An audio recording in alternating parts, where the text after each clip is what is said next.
and you guys start forming a plan to retake the city. Sure. What was the tavern called? Defender's Heart. So you guys made a plan to go to the Defender's Heart and wait for this to all blow over. Gotcha.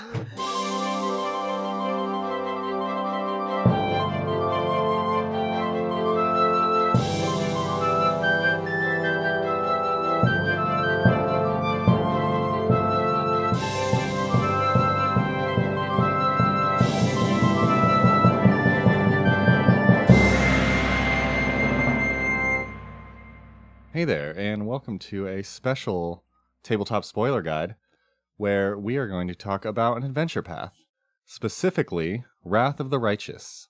And you might be wondering, Tyler, isn't this a first edition adventure path? And Tyler, isn't this a first edition adventure path? Well, Ryan, this is a first edition adventure path, but there was a video game that came out not, 2 years ago? I think 5, but still. Oh, God, 5.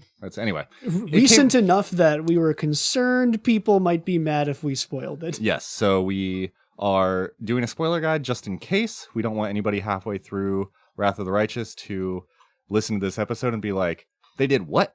So if you are currently playing through it, feel free to skip this episode because we are going to specifically talk about the video game and some of the differences between that and the adventure path. And you might also be missing a voice. Unfortunately, Sam is out of town today. So to fill her shoes, we needed not one, but 2 guest hosts. With us, we have friend of the pod, Chad. Hello. Yes. And other friend of the pod, Charles. It works out because each Chad and I only have one leg. with combined, your power, with Chad and Charles's power combined, you create one Sam. I don't know. We fill out one dynamics out of high heels. Yes, that's the way to do it. So before we dive in, and today is actually going to be hosted by Chad, who is playing the game. I am terrified. We're throwing him in the deep end, hosting his first show that he happens to show up on. It worked for Sam, but don't expect him to come back. No. So before we get in that, so Chad or Charles, whoever wants to go first, tell us how long you've been playing tabletop role-playing games, and what is your favorite character you've ever built? I have been playing tabletop role-playing games. This is Chad, by the way. For at least 10, maybe 11 years. Don't look at me. I don't know. Yeah, I mean, I feel like we all kind of started together. Yeah, probably we started together. It's 10, 11 years. Played D&D 3.5, 5th edition, both editions of Pathfinder. I'm running a Starfinder campaign right now. My favorite character, I love all of my characters so much. My favorite one, well, right now I'm playing one called Aura, who's been a lot of fun. But the one that I think everyone else hated, but I loved, was Mehmed, the Oracle, who was a pacifist and was just committed at every opportunity to stopping the fighting. And I think I railroaded us out of the final boss fight. Yeah, that he literally picked an Oracle in first edition, which was really cool. And he's like, I'm a life Oracle. And we're like, that's the most boring one. He's like, I'm a pacifist. And we're like, what? So you're both boring and infuriating. I just remember getting shot in the face because you tried to diplomacy a hive mind, but that was fun. Yeah. Okay. This is Charles. I first began questing the summer of my 8th grade year. I played with some friends in a dusty basement, like I'm sure many of our of these guys as listeners may have started. I didn't know you started that early. Yeah. Nice. I started with 3.5. Mm-hmm. My father started at he played original D&D, but when I told him we were starting to play, he got me all of the 3.5 starter books. Nice. So Charles is like a D&D blue blood. Because we all started with 3.5 though. Yeah, but you have the pedigree. Yeah, the pedigree. Oh yes, very very much so. He's a legacy. Yeah. D&D hire. As far as the character who stuck with me the longest, I really enjoyed the first character I played with most of you guys, which was a rogue named Shadow, because I'm creative, and he was so much fun. I was given broken items and hid in plain sight from an early level and obliterated a lot of people, and it was awesome. As a player, I loved Shadow. As a character, I hated him because when Shadow would hide, my character was the first to take the hit.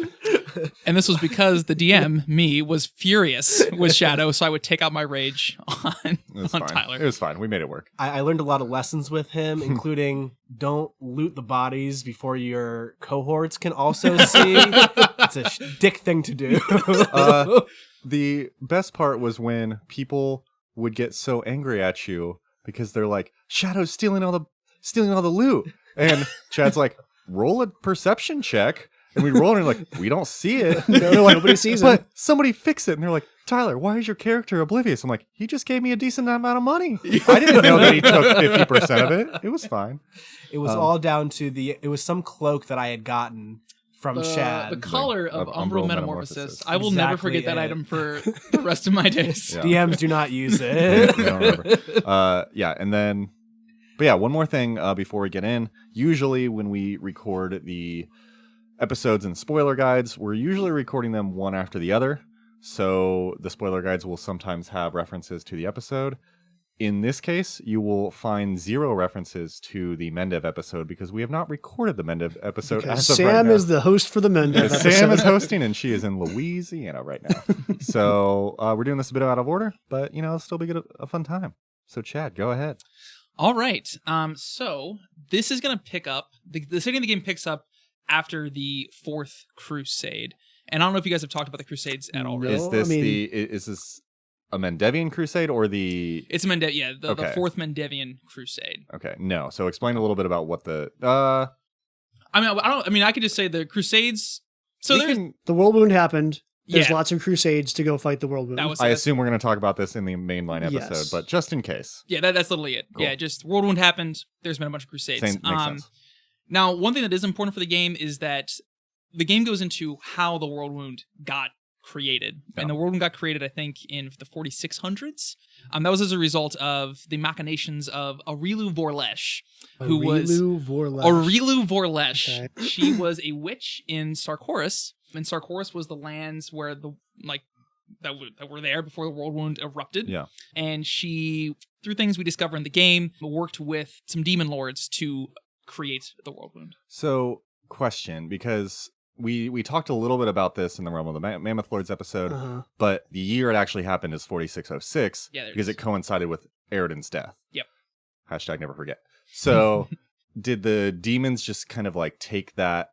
Do you know if like the demons just kind of like took advantage and were like, yeah, we're doing the thing? So like Aurilu Vorlesh, when she was in this moment, like she felt wronged for reasons that we discovered throughout the game, but she and Descari, who we're going to learn more about in a little bit, a demon lord, saw Eridan's death as an opportunity. And noticed that there was thinness between the planar barriers, the barriers between the Abyss, for example, and the material plane where Galarian is. As a result of Eridan's death? I believe it was as a result of Eridan's death. Now, this one I'm not as clear on, but I think it was Eridan's death created a shockwave that did this, or it might have he died and then they happened to notice this too, and we're like, oh hey, everyone's shocked. Let's take advantage. That checks out. Eridan's death caused a bunch of uproar. There's a lot of things that happened. I could that checks out. Yeah. So she did this, and as a result, turned into a half demon. Now, normally people turn into a half demon when a mommy demon and a daddy person make a half demon.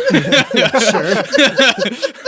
Please explain how babies are made. Well, with demons, it's a little weird. But she did it through an artificial means, which we learned how she does this later in the game. But she attained a very high rank among the demons. Worldwound opened up, chaos erupted, and the Crusades happened. So we picked back up after the 4th Crusade, which, spoilers, did not work. Fair. The Worldwound is if there's a requirement for a 5th Crusade, the assumption is the 4th was not successful. It was not successul. The game ends where it starts. The Crusade works. It's now a farming sim. Nice job.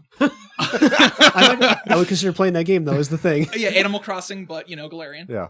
Stardew Valley and Galarian, I would probably play that I game. would do. That would get a lot of hours. Yeah, that would get a lot of hours. Okay, Paizo, hit us up. We have ideas. But so you are the commander, but you're not the commander yet. And this is what's kind of really funny. If you look up like who the main character is in the game, they're called the commander, but they don't become the commander for a little while. So before that, they're just that person. Do they ever refer to you as anything but like, hey, you? Because do they call you the commander, the artist soon to be? In the dialogue, like that you'll see, they'll call you by your name, but the Okay. voice actors will not. Mm, So they'll be sure. like, Yeah. "Hey," and then they'll just keep Yep. talking. Is Okay, this so a you have a that name. You pick? Yeah, you create your name, you create your ancestry, you pick your alignments. Like you're building a Pathfinder character. And presumably for the actual adventure path, like that's a proxy for the party. yes. Yeah, Yeah. that Yeah. makes sense. Because you build out multiple characters, right? Or So you build out your character from scratch. okay, From jump, then you recruit different Mm. companions, Yeah. kind of like Dragon Age style, Baldur's Gate style. okay, And then you level these characters up, pick their stuff. Yeah. You can then hire mercenaries, and you could build mercenaries from scratch. okay. Though they don't really have like any special dialogue or anything. They're Yeah. just there. Okay. Are they limited, or do they have the same character options that the main character does? They have the same character options the main character does. Cool. It's all one-y. Yeah, so like it's really really cool. I made Oro in the game, Yes. which Nice. was great. I made a Chilaxian lawful. I started him off as lawful neutral, though he very quickly became lawful evil. That happened. Yeah, and so I made him there. Picked his background, and everything. It was all very Pathfinder-esque. So yeah, so you make your character and you wake up Okay. and you are unconscious in the city of Canabres. And Canabres is a city on the very edge of the Worldwound. Sure. Ooh. Yes, Sure. Great place to wake up. great place to wake up. They're having a festival. Oh. Because like demon activity has been pretty low recently. Fourth Crusade happened, it wasn't successful, but Canabres is fine. It's got the Ward Stones. Now the Ward Stones are these magical artifacts that prevent demons from just entering the city. Demons can teleport, do all kinds of magical stuff. The Ward Stones are one of a handful of relics that protect the city. That's Okay. awesome. Yeah. It was, wasn't it? It it was nice. Awesome. Can I ask a question? Yeah. So it's on the edge of the world wound. Yes. Does that mean like you wake up and in your backyard you see the affected ground, or you're like in a forest close nearby? Like how direct is it? The impression I got was like it was like nearby, and we get into like map management and stuff like later in the game. Mhm. Okay. And it's like I was about to show something with my hands. Listeners, you can see my hands, This right? is a very good audio visual aid for an audio medium. But yeah, it's not like, you know, you step out the gate and then there's just blight. Your backyard is the wound. Yeah, it's just like it's a gradual descent into abyssal energies. Okay. Okay. Yeah. It's probably a day's walk. It's close. Yeah, it's a Sure. day, like yeah. probably the first habitable place outside of Yeah. the Worldwound. Yes. Okay. Yeah, that makes sense. So you wake up and there's like a festival going on, and you are just unconscious with no memory of how you got there. Great. You people are all around you, all these faces. They're asking you what's going on. Some of them are potential companions that you'll make later on in your journey. You meet the kind of the prelate of the city, Prelate Holrune, who is very, very hyper lawful neutral and kind of demands, like what the ruckus is. And then Yeah. you meet Terendelev. Terendelev. Terendelev, which we're going to learn in a little bit, is a silver dragon. Yes. Nice. Yes, she is an adult silver dragon, and she sees you, and she offers you healing aid and helps you get back and get back to consciousness and Okay. stand up and kind of say, hey, are you okay? Like, what help do you need? Go ahead and enjoy the festival for right now. And so the first quest of the game is to go play some games Nice. in the festival. Is our silver dragon friend, is she in humanoid form? She's in humanoid Okay. form. Yes, she's not just a dragon who swoops in. It's like, I've got you. Hello. Let me help. And you're like, Yeah, and I think now knowing that she's a silver dragon, when I was a player, I did not know. Yeah. But like now knowing, I think most people knew she was, but she was in the first Pathfinder game, Pathfinder Kingmaker. Oh, I never okay. played that game. Oh, Yeah. Okay. we haven't even hit River Kingdoms yet either, so. Yeah. So this is its own adventure path and also a sequel game? to that video game. Interesting. Yes. So there are references to the first video game, and they come into play. So you're during the festival, you're having fun. The quest says to play 3 games. After the second game, everything explodes, and the quest just goes failed. Because Oh, they failed the quest. yeah, they failed. I Aw. think, yeah, I remember it might have been a glitch or something. Like the game has some bugs, which is ironic because the Lord of Bugs, Descari, appears suddenly in the city. He's technically the Lord of Locusts, which is shocking because the Ward Stone is supposed to protect the city from this. Yeah. So in the middle of this carnival, Descari, a demon lord, just appears, summons a swarm of locust demons and just demons of all kinds, and begins murdering everyone in sight. Great. Okay. Terendelev, our silver dragon buddy, jumps in, tries to fight him. He beats her and decapitates her with his scythe Oh. What? immediately. Wait. What? Not a lot of aid going to be Dang. given after that. Jeez, oh man. Nope. So she's dead. she's done. And fun fact, that scythe that Discari uses is the scythe crafted from the bones of his mother. That's good. So Discari probably would not be a friend of the pod That's fair. if we were looking for friends for the pod. Sure. Makes sense. Yeah, so it's bad. It's not great. People are completely caught off guard. The forces are not assembled. Your character finds a crossbow, and you have a few options at this point, one of which leads to your immediate death and a game over if you pick it. That happened to me a couple times. I think it was draw a sword and charge. And I said, all right, I'm going to go. That was what Aura would do. That's what Aura would do. Wiped immediately. Look, as a player, if you're given an enemy, you're supposed to fight the enemy. Fair. Yeah. And, you actually managed to shoot Deskar with a crossbow bolt. This is annoying to him at best. And so he opens a chasm and knocks you and a bunch of other people into this canyon. This leads into the kind of the finishing part of the prologue, where you wake up in this underground area. You've survived somehow. You find some companions. You journey through it, and you encounter the mongrels. And the mongrels are a people who live underneath Canabras and are the descendants of the first Crusaders.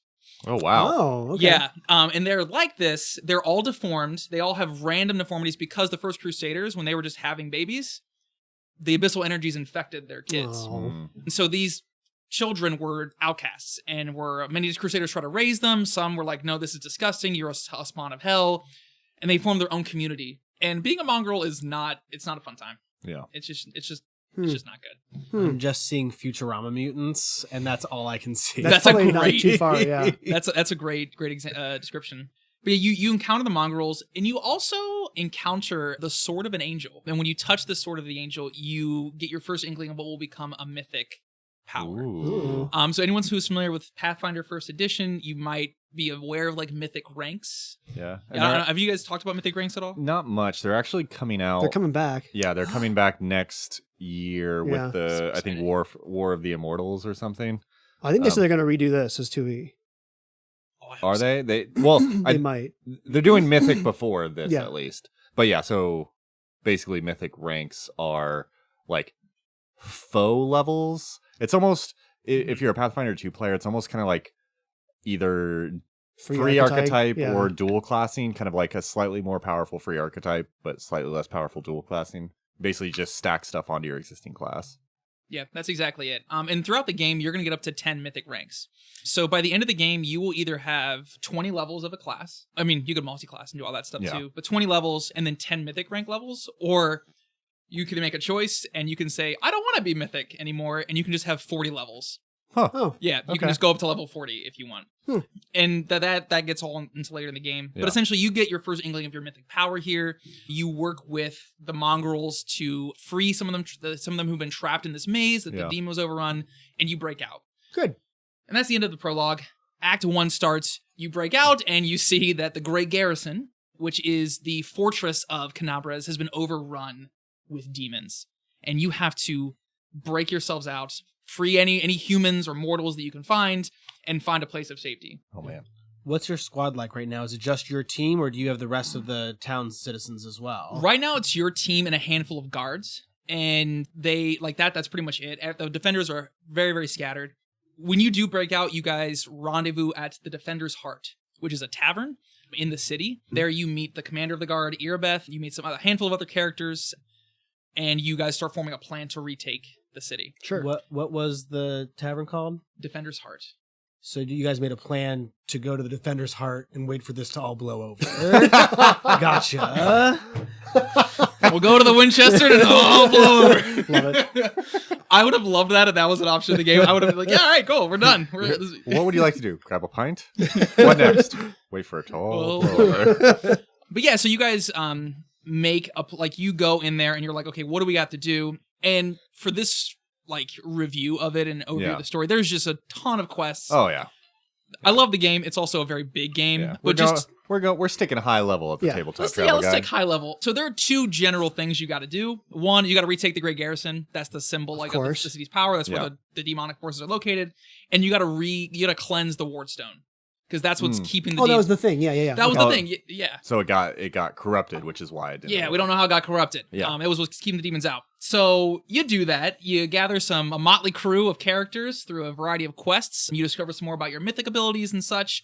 Are these characters throughout Pathfinder lore? I don't know. They might be the adventure path. I think you probably meet some iconics. Yeah, I mean, so Queen Galfrey is definitely in there, and she's for sure. Yeah. For the companions themselves, you're actually actual party members. I don't know. Because I thought I know, at least in like all of my knowledge of Kingmaker, which is very little. I know like Amiri, the iconic barbarians in there. But yeah, I'm sure they're probably in there. Yeah. But yeah, so you gather your crew, and once you have assembled a force, you go and try to strike the Grey Garrison. And in what becomes a recurring theme, you send a big force to distract the group, and then you lead a strike force Yes. into the fortress. Good. Sir, you can only take 6, but I have 10 companions. You can only take 6. I actually do want 27 people in. I will run like Final Fantasy Tactics style. I'll run a battle with 27 people, and it'll just take 17 hours. We're going to combine all of the play groups that you 3 are in into one giant session. giant sesh. I mean, we Dang, kind that'd of be did epic. that with a group v group one that you That's hosted. true. Tournament. If you've never done PvP in Pathfinder 2e, it surprisingly works well. It does. Because This is the first time it's worked well. Because mechanics work well enough that you can actually do stuff and not ruin friendships. Anyway, carry on. It's really Yeah. fun. No, I mean, it's great. Also, we won a rematch in that PvP match. That's Robbed! Robbed! To be Ian fair, got to do nothing! to be fair, you guys, if you Won would have all won, I didn't know what to do. The adventure path would have not worked. So yeah, you go to the Great Garrison, and in your group is someone who's not a part of your party, but who's like an NPC, Staunton Vane. Now, Staunton Vane is important because he was the protector of the city of Dresden. And the city of Dresden is like further deep in the Worldwound and used to belong to the Crusaders. He lost it Oh, because a Lilitu, which is like a type of succubus, like a more powerful succubus, wooed him and tricked him into opening the gates. And he took off the protective seal, and the demons just flooded in. And so he's been trying for the past 70 years to, because he's a dwarf, restore his honor. And he just keeps there's an getting... always use protection joke in there somewhere. I have a spell for that. I casted shield.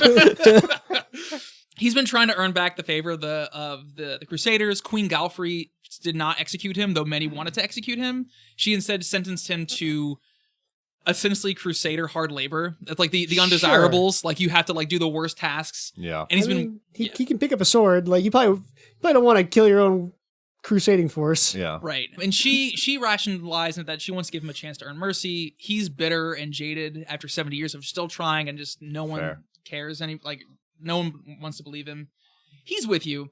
And sure enough, when you go to the Great Garrison, you encounter the very Lilitu who seduced him. Of course. Her name is Minago. Minago. And she is a trip, man. Minago is a goddamn trip. She's going to come up several times. She sees Staunton and immediately is like, "Bae, what's up? Come on back." And Staunton's like, "No, I don't want it. It's a not great situation. And Staunton actually does, depending on your choices, because this is a game of choices, you can be evil, you can be good, all the things. He might be like, no. He might be like, you know what, screw this, I'm going to go back with her. You gotta be a good bro and make sure they don't go back to their ex. Good wingman. Though that it ends up being like, it just delays the inevitable. He does end up giving back into her, and he joins her side. Dang it. Which it's a bummer, but you do fight her and go up to the top of the Great Garrison. You end up learning more about your mythic abilities and going up against her, and she's a really powerful enemy. She's like 17 hit dice or something ridiculous, which was a lot for me when I saw it at level 6. I was like, what the heck is this? Oh no. Yeah, but then through the power of your mythicness, you end up like forcing her back. Nice. And she and Staunton are forced to retreat, and then you come across the Wardstone. So you've retaken the Great Garrison. The demons are still fighting outside, but you are near the Wardstone, and so you try to cleanse it, and you discover something. The Wardstone, the reason it's so powerful is because inside of it are the souls of hundreds of angels who willingly sacrificed themselves to stand vigil inside the Wardstone to use the protective magic. It became corrupted when some of the angels began to doubt their purpose Oh. after having been there for so long. I mean, I guess that's fair. After long enough, you're like, what am I doing here? Is this still worth it? So You ever wonder why we're here? I never wonder why we're here. I mean, there are 100 angel souls. They're sentient in this. Very much so. Oh.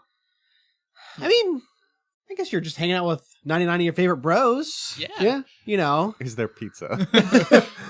So we're playing Xbox again, I see. Think of all the Pathfinder you could play in 5,000 years. right. Who delivers to a Wardstone? Right. So you have several options at this point. So I, again, was playing as Oro. I will say this about like the evil choices in the video game, and like for listeners, if you want to go see like actual reviews, I'll probably echo a lot of what those reviews said, but I love the game. The evil choices are more cartoon villain evil than they are like Nuanced evil. Sure. nuanced Yeah. evil. So like you'll walk up to someone and like you'll see different like morale options, and the evil one is like, I don't like you, I'm gonna kill you now, and then you just start fighting. I Cool. see no problem. So like one of the evil options for the Wardstone is like, yeah, release all the angels and destroy the Wardstone, and I didn't end up doing that, That's but fair. that's an option you can take as a player. So your conception of Oro in this campaign Right. is one of evil, but how did you resolve, the conflict of a cartoonish option with, I'm sure you're a very serious role player. You want to actually Yeah. have agency with your Yeah. character. How did you? I would like, I often found myself making like neutral decisions, or when when it was available, like choosing a path that didn't really have a moral tie. I definitely made some good decisions at some points with him too. He found some like slaves that he could utilize. He's like, yeah, okay, join me. Like, I mean, I'm going to save you from bondage. Now he had an ulterior motive for it. Yeah. So as a, like, if someone comes over this and wants to play, you can do some headcanon-y stuff to kind of make it work. That makes sense. But yeah, so rolling with the canon thing, you do end up cleansing the Wardstone. Makes sense. This completely turns the tide of the battle outside the Grey Garrison. The demons are routed, they are weakened by the presence of the Wardstone, and the Canabras is saved. But the game's not over. Act 1 is over. You've saved Canabras, but you've won the battle, but not the war. How many acts are there? There are 5. Ooh. Whoa. Yeah, there are 5. Technically 6, but the 6 is like the ending. So yeah, at the conclusion of Act 1, Queen Galfrey makes her first appearance. Hey. Queen Galfrey, leader of Mendev, she arrived to help and sees that like you did a bang up job. Yeah. And says, "Hey, great. So you want to do the 5th Crusade?" Commander? And Yeah. you're like, sure. Right. So you go from leading a humble tavern to launching the 5th Crusade. Perfect. What better person to do that? Right. So she gathers the forces of Canabras, the remainder, and says, "Listen, we want you to go launch the 5th Crusade. First stop, Dresden, that city that Staunton Vane lost. Sure. Get on with it." So you, at the start of Act 2, start marching to Dresden. And this is where in the game, like, there are, like, map managing things. Like, if you play, like, games like Civilization, all that stuff, this is where it comes into play. You start launching battles with demons. Yeah. It's all cool stuff. You march to Dresden. Along the way, you learn more about your mythic powers. You learn more about your companions. You get ambushed by gargoyles. Perfect. Which is a Ooh. lot of fun. Your compatriots get kidnapped. You encounter your first opportunity to become a lich, if Ooh. you want to become a lich. Like you do. Interesting. Like you do, yeah. And then you come up to Dresden itself. And once again, the strategy is attack Dresden, commander, lead a strike force around the back. If it worked the first time. Send in the bait, run around the back. Now, the objectives of this one are kind of similar to Canabras. We need to prevent the demons from teleporting. And one thing I actually really like about the game is it tries to take a stab at what is magic actually looking like in combat. Yeah. Uh-huh. So, Ryan, you played like Total War, Warhammer games. Yes. So you've seen like they have a pretty cool take on that. Yes. In Pathfinder, teleportation is a very key ability. Oh, yeah. And the reason like the Crusaders always struggled is because demons will just teleport in, endless reinforcements. Yeah. So the goal I is guess it makes sense. Yeah. Like your supply line is 0. Like you just always have more demons. yeah. Surprise. Yeah. So your goal is to get up to throw up this thing that Staunton Vane originally took down. It was called the Sword of Valor. It is the banner of Iomade. Ooh. And you guys have talked about The Iomade. Inheritor, yes. The Inheritor, yes. So if you do this, the teleportation is nulled, the demons are weakened, victory is ours.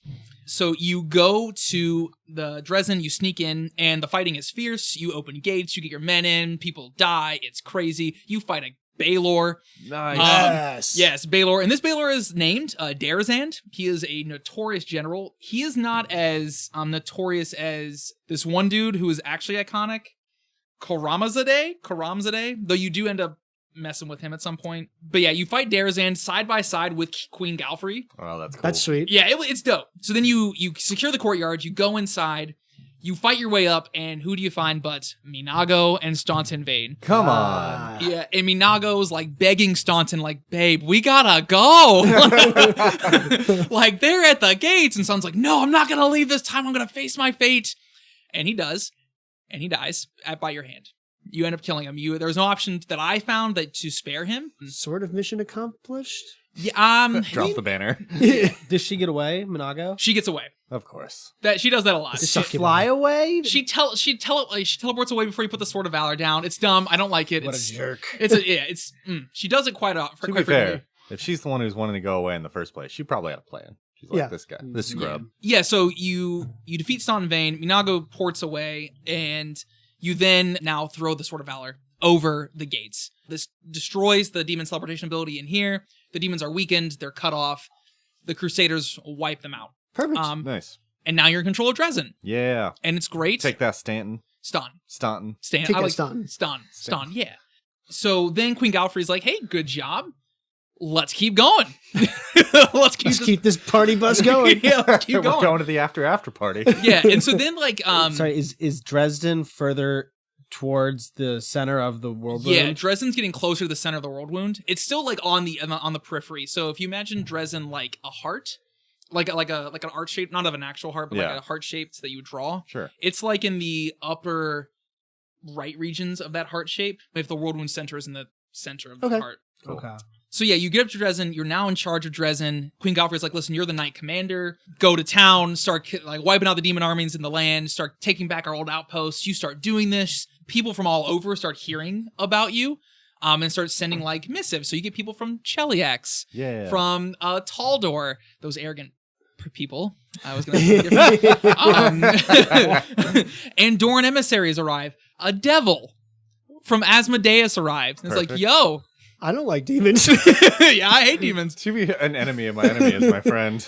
Well, and they literally, yeah. And so for me, Oro's like, I'm all about this. I love this. This is great. Yeah. Because my Oro is different from the campaign, is like still very much with the Asmodeus. And so the devil shows up. He's like, hey, hail Asmodeus. He's like, hail. Yeah, this is great.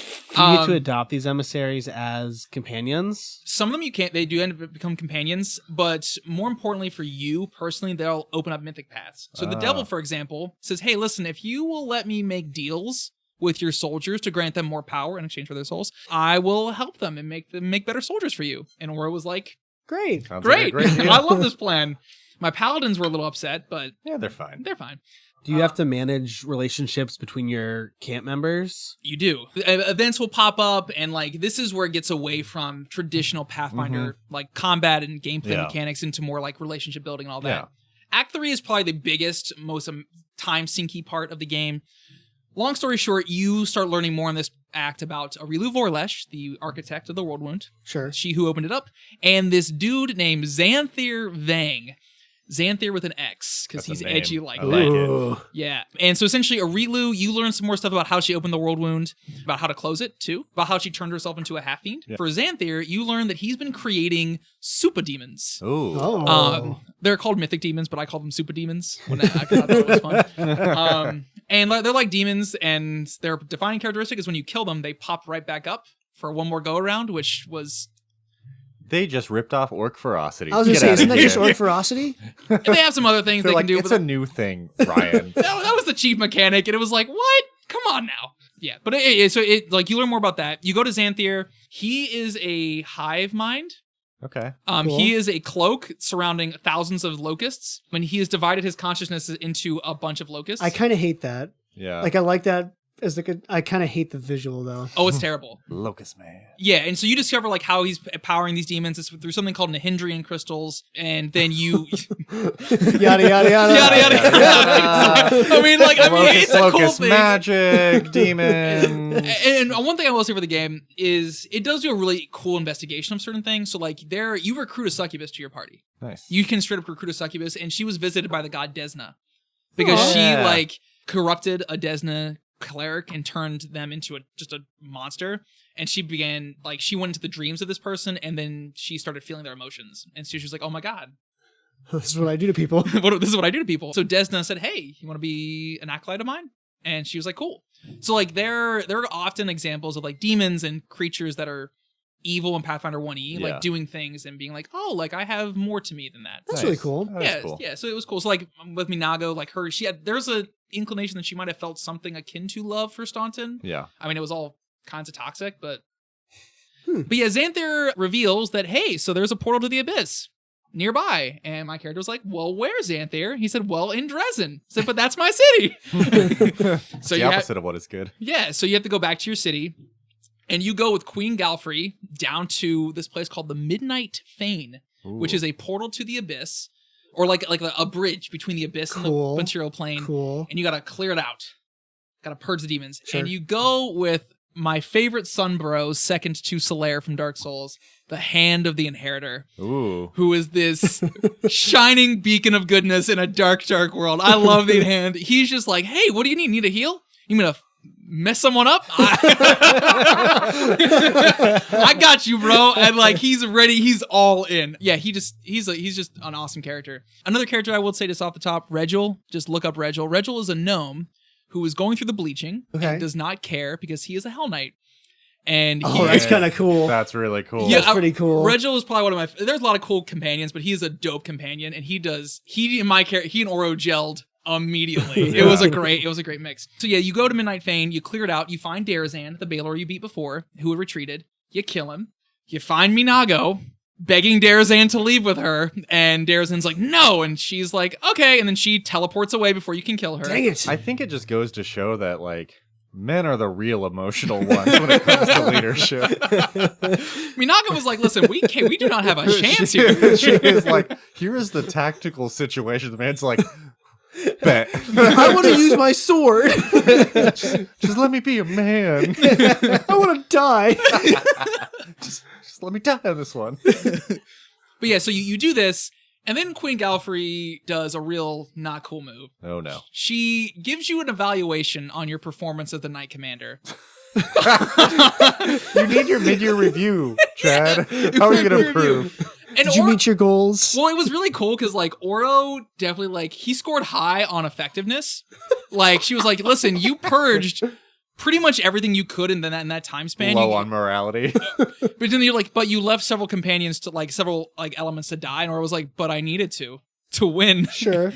So she said, I'm stripping you of your command. What? Yeah, she strips you of your command and says you're gonna go on a special mission through the rest of this portal directly into the abyss. Do you know if this is something that would happen regardless of how you scored? I'm pretty sure it would be, though I think Oro deserved it. I imagine it's like, you did poorly, here's a redemption mission, or you did very well, you're the only person who can handle this mission. Right. There's also like a thing, so like with the thing, Queen Galfrey does reveal that she has ulterior motives. There is like an evil side to her that she does reveal, which is not so cool in the game, where like she, I think, is a little jealous of the commander's success. Yeah. So there is that angle to it as well, but in general, it would be something like that. But yeah, you go through the abyss, and then you encounter the city of Alushanira, which is the capital of the Midnight Isles, and is ruled by Nocticula. Oh, who is That's a good name. Yeah, Nocticula, the queen of the succubi. The first succubus in Ooh. Yes. Somebody on the YouTube comment was like, when are you guys going to get to Nocticula? And we haven't got it. Oh, Nocticula is fun. Yeah. She is awesome. She essentially has the highest kill count of demon lords, like any other demon lord. Nice. The Midnight Isles are floating islands of abyssal energy made from the corpses of demon lords she's killed. Yes. That she just lets roam. That is metal. So Yeah. metal. Yeah, you don't mess with Nocticula. So yeah, you go to Alushanir, which is her city, and she's like, hey, I want to make this the trade hub of the abyss. Wait, so she's just like cool with you? I mean, yeah, like Well, I think canon, she ends up, she's technically good. yeah, so she Goodish. Yeah, so like the people, like the main demon lords who are antagonists, it's like a triumvirate, as much as a triumvirate can exist between demons. Descari, Locust dude. This guy named Baphomet, who is like a minotaur, and is always all cunning, and then Nocticula. And they've been working together to do this stuff. You show up in the city, and Nocticula doesn't really care. She's more intrigued by you than anything. Sure. But in the game, you have to work your way up the ranks of the city.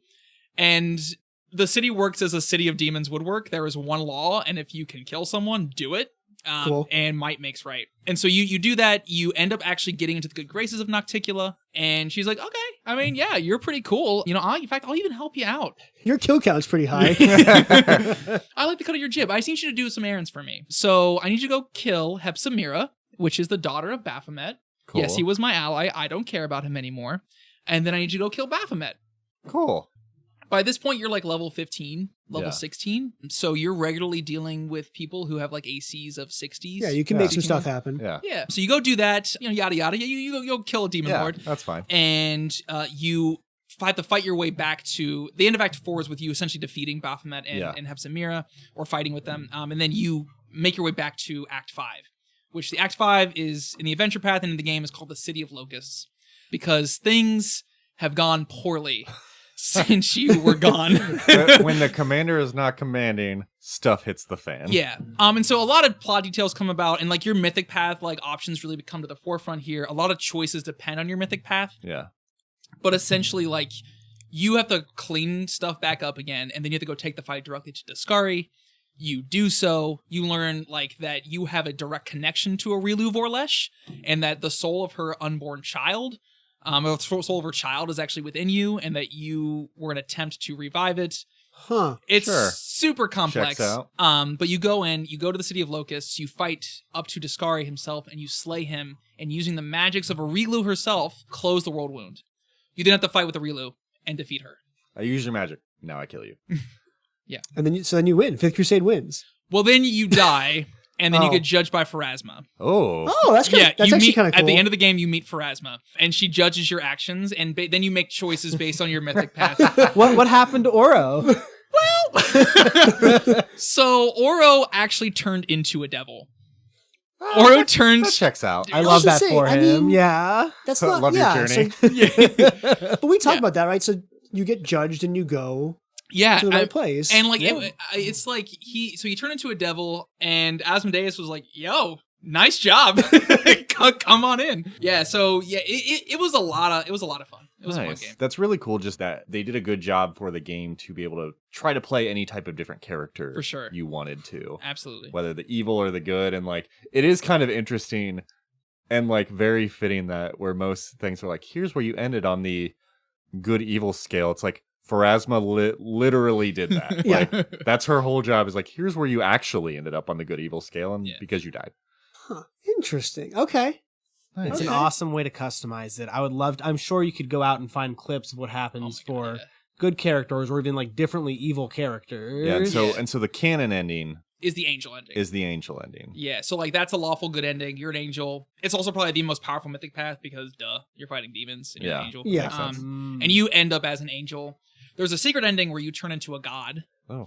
You actually use like that's what Aurilu Vorlesh was trying to do. She was trying to ascend, Yeah. and you can actually like countermand her and become a god And yourself. do it that way. Okay. Yeah, but like you there like are absorb the power of the exactly. Yeah, that's what I wish Oro had done. That'd have been. I think he would have loved to do that, but he didn't. He's a devil. That's He's straight up devil. He's a where he devil. needs to be. The only exposure to the video game portions that I've seen are the Lich Path ones. Oh boy. Where everyone's like, hey, you keep creating a lot of zombies. Please stop.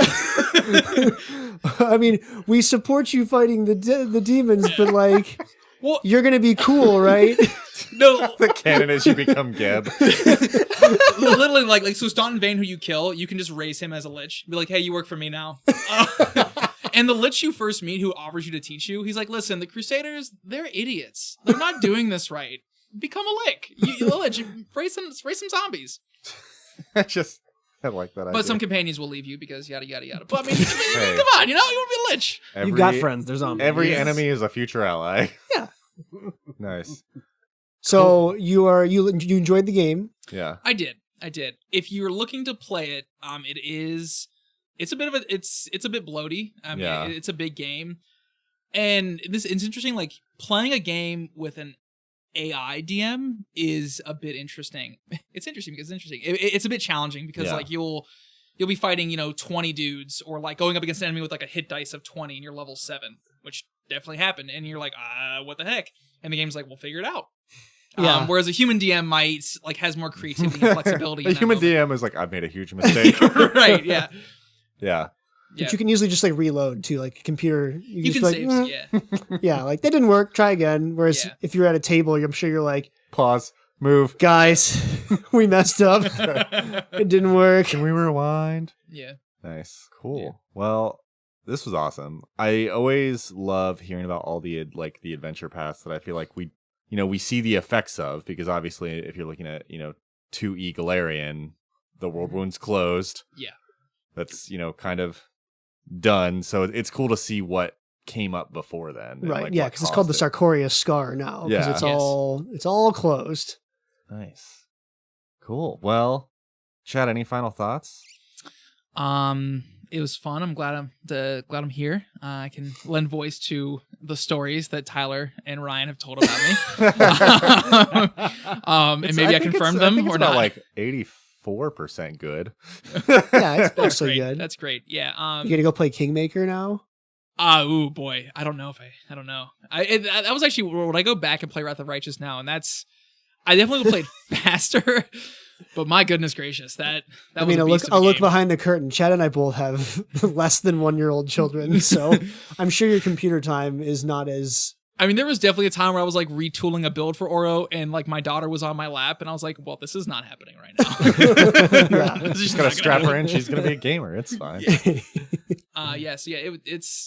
was a fun game. I would recommend it if you were a fan of Galarian, especially if you're listening to this podcast and you love like the world building of Galarian. Like this game goes all in on Yeah. it, and I learned more about Galarian by playing it. Nice. That's awesome. Charles, any thoughts? I kind of want to go play this game. How many hours did you put into it, may I ask? Well, Dom, that's Dom, turn the podcast off. Dom is my wife, by the way. Yeah, a lot. A lot? And now, a lot of it was like me doing just what Ryan said, because I was a fool and I put it on the third highest difficulty Yeah, that's core, because that was silly, and yeah, it was a substantial amount. dumb. Okay. Cool. Charles is like, I'm in. Well, substantial to Chad probably means several hundred. Yeah. No, it was like when I looked at my Steam count, it was like it was 300. Oh my 300. gosh. Which, Oh. yeah, no, and like a lot of that was again me like looking at the tomes, looking at encyclopedias, Yeah. Oh my God. reloading. Some of it was idle, like a lot of it was idle time, like when I would like step away for a second. But I mean, that's That's a long game. a long Yeah. game. Do I have $300 in a game? I don't know. Warframe. I might have $300 in Oh, Warframe. Warframe. And then probably League if we went back to our League Nope. stats. Nope. Probably. Nope. Don't think about it. I believe leaguestats.net. Shout out to Our characters have been retired. You should put it on your League of Legends usernames so that they can look up you. Nope. No. That's an old part of my in life. In case anybody is currently judging us, the last time we all played League of Legends was 10 years ago. Yeah, So, probably a Yeah, decade. yeah, Anyway. yeah. Cool. Well, thank you so much, Chad, for Absolutely. joining us. This has been an awesome look into an adventure path, and thanks again to all our listeners. And yeah, we'll see you next week for a new episode. Safe travels, everybody. Oh, I never told you what happened to Minago. Dang it. Yeah. Just say it. Yeah, so you kill her.